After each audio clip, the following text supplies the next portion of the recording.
In the first part of this series on family financial management, we emphasize that we are talking about Christian family, and we went back to Genesis. In the second one, we have emphasized the fact that your belief system will determine how you deal with your financial issues.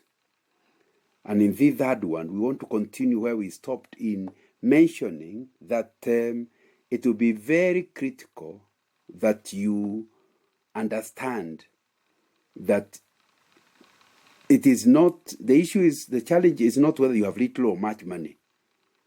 You can have trouble with little money. We give the example of having no car and you're having a happy marriage.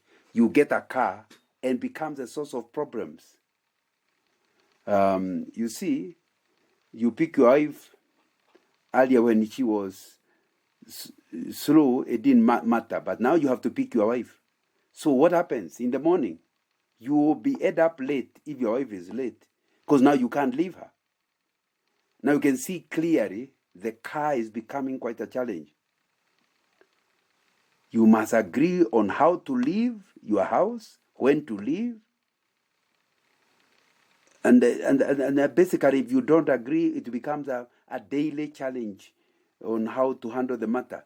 And where all that will come from love, even the one being late, will I have enough love to allow you to leave me and I still go by public means rather than mess up your day? Or me who is running away, will I have the patience to wait for you now that I can understand what's delaying you? It is testing your beliefs about who is important here. And that's what money is coming out to show. Certainly your belief about money is your problem, not the money itself. And it doesn't matter you have a lot or little. And I think that's a very, very important thing. What about if you became even richer? I'd rather having not one car, but 2 cars. Will that sort out your problems? Again, your belief system will still be tested now that you have 2 cars. The coming of the 2 cars will sort out the issue of who is delaying the other in the morning. That's done. But you're creating new issues. As long as you have 1 car, most families have to be very interactive about the use of that car. It becomes like a discussion daily. Where are you coming? What's happening? How is your day? Because you're using 1 car, you have to agree. Everybody has to give a program in details of how they are running their day. And I think that will be very important. But the moment you have 2 cars, wow, you feel a sense of independence. And that sense of independence will also deal with other issues. You don't feel obliged to have to give details of where you pass, who you see. No. And the car, if there isn't a belief system about the importance of sharing, if the sharing was being forced by the car, the moment now you have a separate car, you start going apart. One day your husband arrives late at night and there's a real quarrel. And his reply is, you have your own car. What's your problem? You see, you're always home by maybe 7 o'clock. Now then you remember that there was a brother you needed to fellowship with, a Christian friend of yours. So you went and had tea, and the thing went up to 9 something. Now you're arriving home at 10. She's almost calling the police. She doesn't know where you are. But for your mind is, since he has a car, she can arrive home. But you have messed up our whole evening. What's the problem? Your belief system about what it means to own a car. And that will be something you'll need to deal with. So it's a very, very important thing to deal with. So you need to, who owns what happens with it is a critical issue in family financial management. Maybe the biggest question is whether you are a federation or a union. Some marriages are federations, others are unions. What does it mean? You know, a federation, a country that's a federation, is a country which has many regions. Each region is allowed some level of independence, but they must all be one country in terms of foreign affairs and defense. That's an area that each region is not allowed to deal with. It's dealing with outsiders. So foreign affairs means that they have only one minister of foreign affairs. They can't start making contact with the outside world as individual regions. When it comes to military thing, defense, again, they do it together. But in terms of economy, you can be finding one region or one county is getting richer and richer, and the others cannot even catch up because it's raising its own money and becoming richer and richer, depending on what it's doing. So you can have one rich county and the other one is poor. Some marriages are exactly like that. They are federation. The husband runs his own show, the wife her own show. The children, they are small, they don't have a choice. But the truth is, they are a federation. They have given each other so much independence, they have only left, the only thing they do together is foreign affairs. That means they walk hand in hand, they go to church together. As far as outsiders can see, they are together. That is foreign affairs. And defense. Even one of them is attacked, the other one will protect seriously. The rest of them, they run different economies. They are unlike what we read in Genesis chapter 2, verse 24 and 25. So they are a federation. And many people are like that. In a federation, you find that sometimes, although they have money, they bring up money, the way they deal with the money is the husband says, these are my projects. The wife says, this is mine. So they don't have one budget. They just agree, your money will look after this, my money will look at this. Now the trouble comes when inflation affects the items the wife is handling, it does not affect the items the husband is feeling. So she starts feeling, no. This is not fair. When you have a federation, you allow differences. You allow pulling apart because the truth is, you have that. And I have an example of a family where the husband agreed they would do capital projects. His money was for capital projects. These are projects that can give titles. The wife, therefore, was to handle revenue expenditure, items that are for consumables, and that was she put there. Anything eaten in the house, uniforms, things like that, were all consumables, including school fees, were consumables. But he was then being able to save. The house was staying in. He was the one paying the mortgage. They were also buying other plots of land. They were growing. But the wife started thinking, it is not me, because the titles are in the husband's name. And started realizing, I'm in this marriage.